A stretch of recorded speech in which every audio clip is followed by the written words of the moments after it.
I'm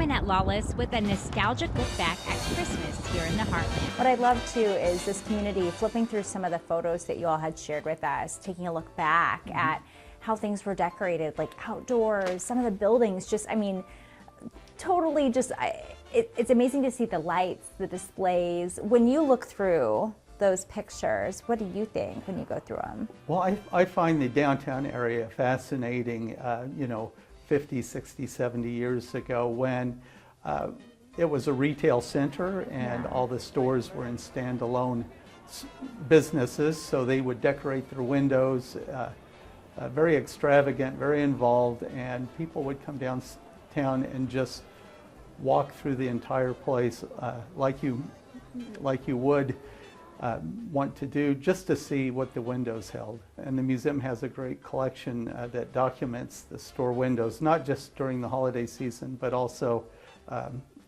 throughout the year. Yeah. And they had full-time artistic staff developing these like stage sets. And you might have an automobile in a window along with mannequins and of course, Santa Clauses, and we have one of the animatronic Santa Clauses on exhibit in our lobby from Macy's.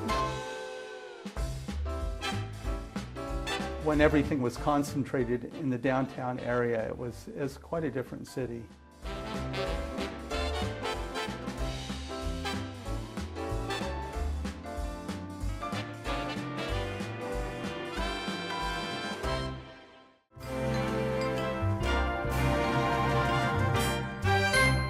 What a cool job that you have, though, too, to bring people in and to educate them, and just that nostalgia. I mean, you feel it when you walk in this room. Yeah, it's for some it is nostalgic because they remember these things. For others, it's a kind of a discovery. So it's fun to bring the generations together here at the museum and kind of look at it from all directions. Is it really hard to go and transform everything? No, it's actually very fun. Oh, okay, that's cool. Yeah. What do you love about it? What do you look forward to the most with that? Well, it's fun to do the research, and when we speak with historians and visitors who come and they relate their family's traditions or things, we sometimes inspires us to change it up a little bit. Yeah.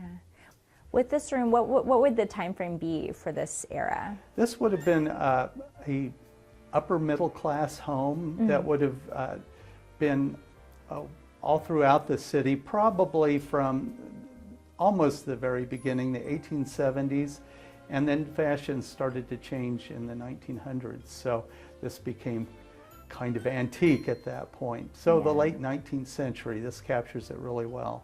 It's kind of funny to think about, like, you know, how then a live tree was a big deal, right? Yeah, well, we were the treeless prairie, and you would only find certain types of trees here, usually around a waterway. The tree traditions varied a lot, and they mostly come from the German population that was here in town, which was very predominant. There were 3 German newspapers in town during this period. And so the Christmas tree was a thing, and it's an enchanting part of Christmas that many of us have adopted, whether or not we are German descent.